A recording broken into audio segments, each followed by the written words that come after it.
ओम शांति। 6 नवंबर 2021 बाबा के महावाक्य। मीठे बच्चे, संगम युग पर तुम्हें बाप द्वारा अच्छी बुद्धि और श्रेष्ठ मत मिलती है, जिससे तुम ब्राह्मण से देवता बन जाते हो। प्रश्न: तुम बच्चे किस मस्ती में रहो तो चलन बड़ी रॉयल हो जाएगी। उत्तर: तुम्हें ज्ञान की मस्ती चढ़ी रहनी चाहिए। ओहो, हम भगवान के सम्मुख बैठे हैं। हम यहाँ से जाएंगे, जाकर विश्व का मालिक क्राउन प्रिंस बनेंगे। जब ऐसी मस्ती रहे तो चलन स्वतः रॉयल हो जाएगी। मुख से बहुत मीठे बोल निकलेंगे। आपस में बहुत प्यार रहेगा। गीत। महफिल में जल उठी शमा। ओम शांति। मीठे मीठे बच्चों, रूहानी बच्चों ने आकर ब्राह्मण बन रूहानी बाबा से यह जरूर समझा है कि हम हैं संगम युगी ब्राह्मण। बाप ने हमारे बुद्धि का ताला खोला है। अब हम समझते हैं कि यह है संगम युग। मनुष्य जो भी पतित भ्रष्टाचारी हैं, वो फिर पावन बन भविष्य में पावन श्रेष्ठाचारी पुरुषोत्तम कहलाएंगे। यह लक्ष्मी नारायण कभी तो पुरुषार्थ कर पुरुषोत्तम बने हैं ना। इन्हों की हिस्ट्री जरूर चाहिए। इन लक्ष्मी नारायण का राज्य कब स्थापन हुआ? न कलयुग में न सतयुग में। स्वर्ग स्थापन होता ही है संगम पर। इतने विस्तार में कोई जाते नहीं है। तुम जानते हो यह संगम युग है। कलयुग के बाद सतयुग नई दुनिया होती है, तो जरूर संगम युग भी होगा। फिर नई दुनिया में नया राज्य होगा। बुद्धि चलनी चाहिए। तुम जानते हो बाप द्वारा हमको अच्छी बुद्धि और श्रीमत मिल रही है। कहते हैं, हे ईश्वर, इनको सदैव सुमत अथवा अच्छी मत दो। वह सारी दुनिया का बाप है, सबको अच्छी मत देने वाला है।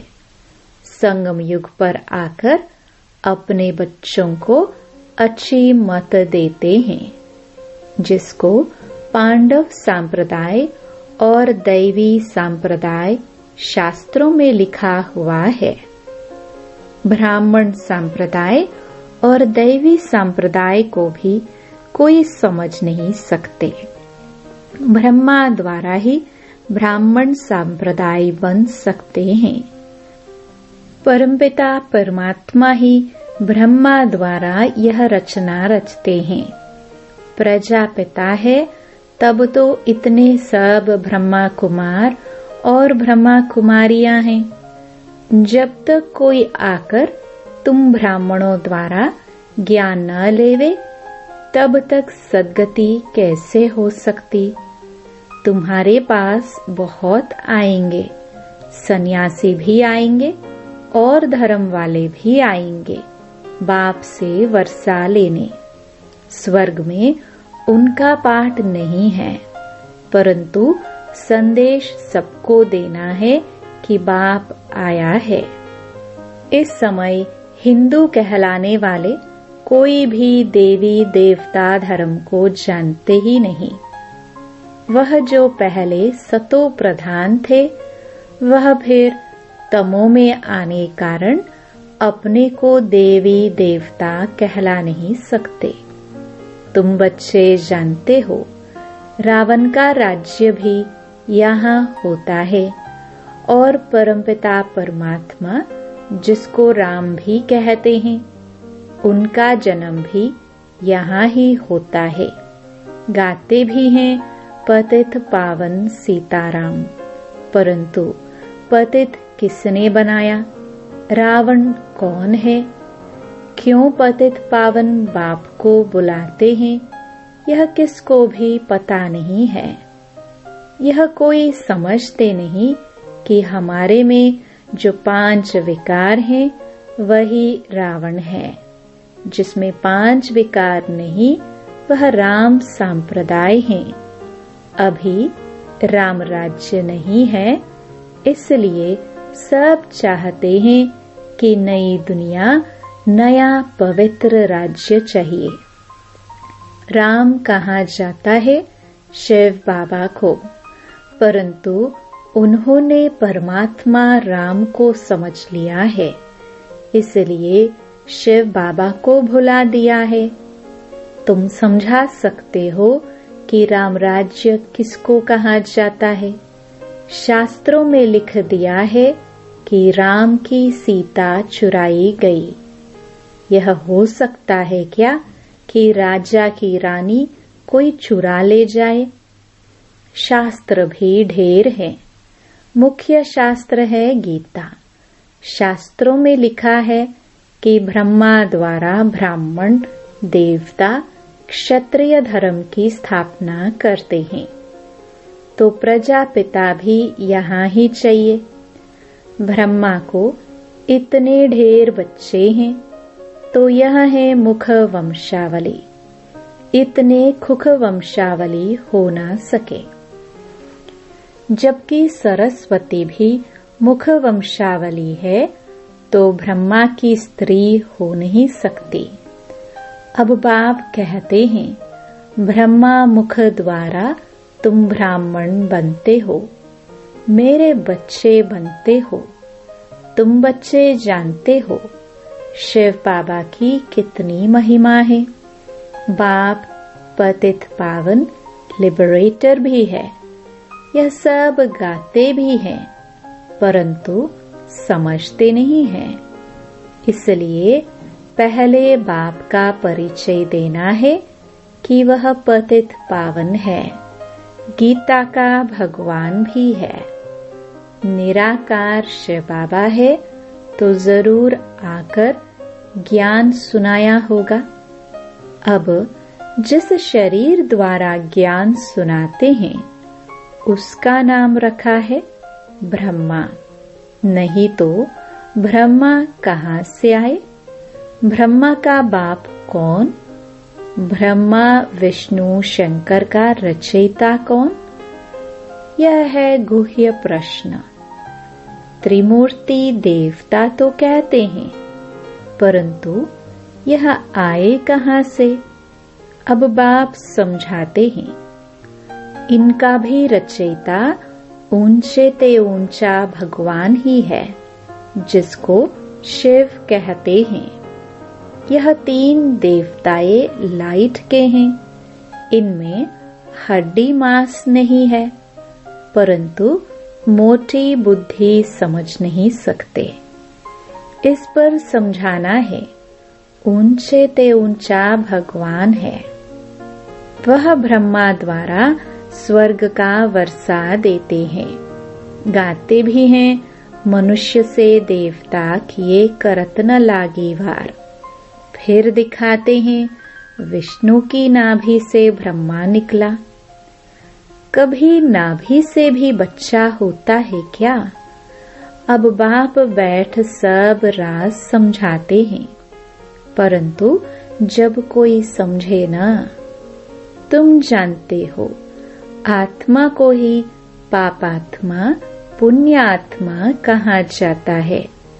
ऐसे नहीं कि पवित्र आत्मा सो परमात्मा है।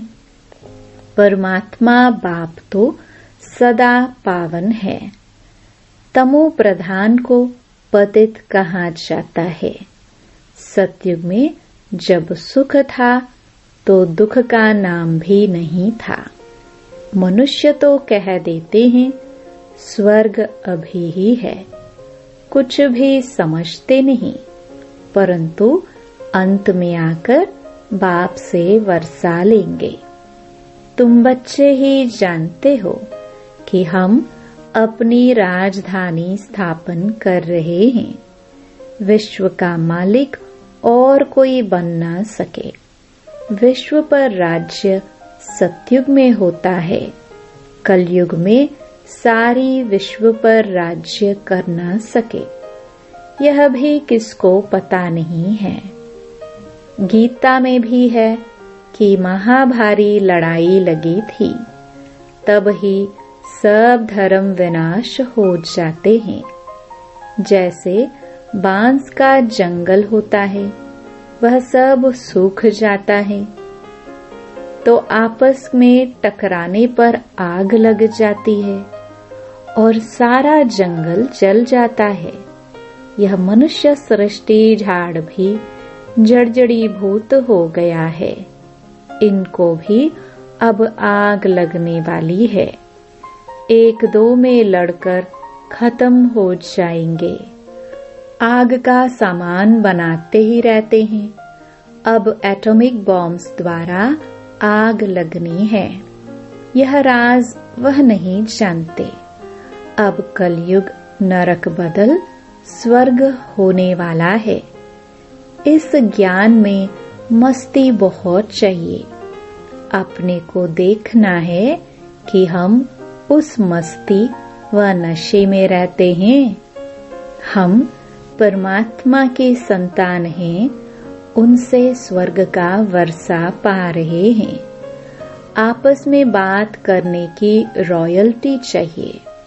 यहाँ से सब कुछ सीखना है, बाद में वही संस्कार ले जाएंगे। अति मीठा बनना है, बड़ा नशा रहना चाहिए। शिव बाबा के हम बच्चे हैं, देवता पद पाने वाले हैं, तो एक दो में कितना प्यार से बोलना चाहिए। परंतु बच्चों के मुख से अर्जुन फूल निकलते नहीं हैं। तुम कितने ऊंच हो। तुमको यह याद रहे कि हम शिव बाबा के संतान हैं। फिर सतयुग में महाराजा बनेंगे। गोया हम विश्व के क्राउन प्रिंस बनेंगे। तुम बच्चों को आंतरिक खुशी होनी चाहिए कि हम परमात्मा के सम्मुख बैठे हैं, जिससे स्वर्ग का वर्षा मिलता है। उनकी श्रीमत पर चलना है। तुम जानते हो हमारी राजधानी स्थापन हो रही है। राजधानी में सब चाहिए, परंतु तुम बच्चों के मुख से सदैव रतन निकलने चाहिए। बाबा रूप भी है तो बसंत भी है। कहानियां सब अभी की हैं। बाप है ज्ञान का सागर, वह ज्ञान की वर्षा करते हैं। बाकी वह इंद्र देवता बरसात बरसाते हैं, ऐसी बात है नहीं। यह बादल नेचुरल बनते हैं, बरसात करते हैं। सतयुग में यह 5 तत्व भी तुम्हारे गुलाम बन जाते हैं और यहाँ मनुष्य सबके गुलाम बन पड़े हैं। यहाँ हर बात में मेहनत करनी पड़ती है, वहाँ सब बात स्वतः हो जाती है। तो बच्चों को बाबा की याद सदा रहनी चाहिए। इससे खुशी का पारा सदा चढ़ा रहेगा। वो लोग साइंस वाले भी मंथन करते हैं। तुम बच्चों को वाणी का मंथन करना है। वाणी का प्रवाह कभी कभी बहुत अच्छा रहता है, कभी कम। इनको कहा जाता है मंथन करना। बच्चे बाप की अवस्था को देख रहे हैं और बाबा अपना अनुभव सुनाते हैं। तो बाबा कभी कभी देखते हैं कि बच्चे कभी गफलत तो नहीं करते हैं। मैगजीन में भी अच्छी अच्छी मुरली की पॉइंट्स आते हैं और सब तरफ जाती रहती हैं। कोई की तरफ मुरली नहीं जाती है तो बाबा कहते हैं, रचयिता और रचना का ज्ञान 7 रोज में समझ लिया है ना, बाकी क्या चाहिए। बाकी 5 विकारों को भस्म करने का पुरुषार्थ करना है और तो कोई तकलीफ है नहीं। तुम बच्चे कोई के भी सत्संग में जा सकते हो, सेवा करने का भी उमंग आना चाहिए। जब सब धर्म वाले इकट्ठे होते हैं तो समझाना चाहिए कि हर एक का धर्म अलग अलग है। भाई भाई कहते हैं परंतु मिलकर एक नहीं हो सकते। यह सिर्फ कहने की बात है। बाप कहते हैं, मैं आकर ब्राह्मण बनाए फिर देवी देवता धर्म स्थापन करता हूँ। वहाँ दूसरा कोई धर्म रहता नहीं है। यह वही महाभारत लड़ाई है। गीता में भी इसका वर्णन किया हुआ है। यह एक ही पढ़ाई है, पढ़ाने वाला भी एक ही है। ज्ञान जब पूरा होगा तो बाप कहते हैं, मैं भी चला जाऊंगा। मुझे कलयुग के अंत में ज्ञान सुनाना है। मुझे कल्प कल्प आना है। 1 सेकंड भी कम जास्ती नहीं होगा। जब ज्ञान पूरा हो फिर कर्मातीत अवस्था में चले जाएंगे तो विनाश भी हो जाएगा। दिन प्रतिदिन तुम्हारी सर्विस बढ़ती जाएगी। यहाँ तो न किसी में पवित्रता है न दैवी गुणों की धारणा है। वहाँ पवित्रता का अंतर देखो कितना है। तुम अभी संगम में बैठे हो, यही पुरुषोत्तम युग है। अभी तुम पुरुषोत्तम बन रहे हो, परंतु वह जलवा, वह चलन भी चाहिए। कभी मुख से पत्थर नहीं निकलने चाहिए, रतन ही मुख से निकलने चाहिए। अभी तुम देवता समान गुलगुल बन रहे हो। गॉड आकर गॉड गॉडेस बनाते हैं। देवताओं को ही भगवान भगवती कहते हैं, परंतु ऐसा बनाते कौन है यह कोई नहीं जानते। तुम्हारी बुद्धि में पूरे रचता और रचना की नॉलेज है, फिर औरों को आप समान बनाने की जवाबदारी है। बहुत आते रहेंगे। स्वदर्शन चक्रधारी ब्राह्मण ही बनते हैं। माया के तूफान भी बच्चों को ही आते हैं। कहाँ तूफान आने से हड्डी हड्डी टूट जाती है। चलते चलते कोई डिसर्विस भी करते हैं। बाप कहते हैं, कोई भी छीछी काम नहीं करो। तुम मुख वंशावली ब्राह्मण हो, वह है कुख वंशावली। कितना फर्क है। वह जिस्मानी यात्रा पर ले जाते हैं, तुम्हारी है रूहानी यात्रा। तुम बेहद के बाप से वर्षा ले रहे हो। यह भी किसमें अक्ल नहीं है जो समझे कि वह भी ब्राह्मण, हम भी ब्राह्मण। परंतु सच्चा ब्राह्मण कौन है? वह ब्राह्मण अपने को ब्रह्मा कुमार नहीं कहला सकते। तुम अपने को ब्रह्मा कुमार कहलाते हो तो जरूर ब्रह्मा भी होगा, परंतु उनकी बुद्धि में यह बातें आती नहीं है जो पूछे। बाबा कल्प कल्प तुम बच्चों को आकर यह बातें समझाते हैं कि तुम ब्रह्मा की औलाद ब्राह्मण सब भाई बहन ठहरे। फिर वह विकार में कैसे जा सकते? अगर कोई जाते हैं तो ब्राह्मण कुल को कलंकित करते हैं, अपने को ब्रह्मा कुमार कुमारी कहलाकर फिर पतित हो नहीं सकते। अच्छा, मीठे मीठे सिखिलदे बच्चों प्रति माता पिता बाप दादा का याद प्यार और गुड मॉर्निंग। रूहानी बाप की रूहानी बच्चों को नमस्ते। धारणा के लिए मुख्य सार। पहला, वाणी से जो सुनते हैं उस पर मंथन करना है। पुरुषोत्तम बन रहे हैं, इसलिए चलन बहुत रॉयल बनानी है। मुख से कभी पत्थर नहीं निकालने हैं।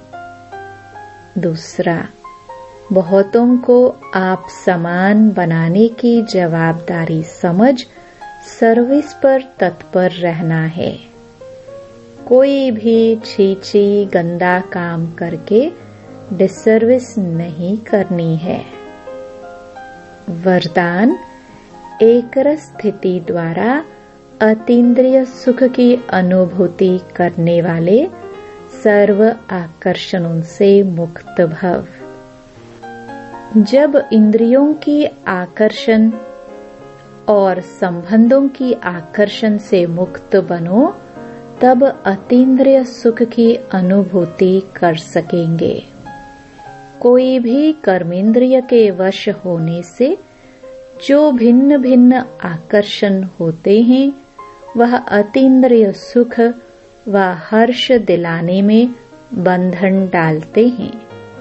लेकिन जब बुद्धि सर्व आकर्षणों से मुक्त हो, एक ठिकाने पर टिक जाती है, हलचल समाप्त हो जाती है, तब एकरस अवस्था बनने से अतीन्द्रिय सुख की अनुभूति होती है।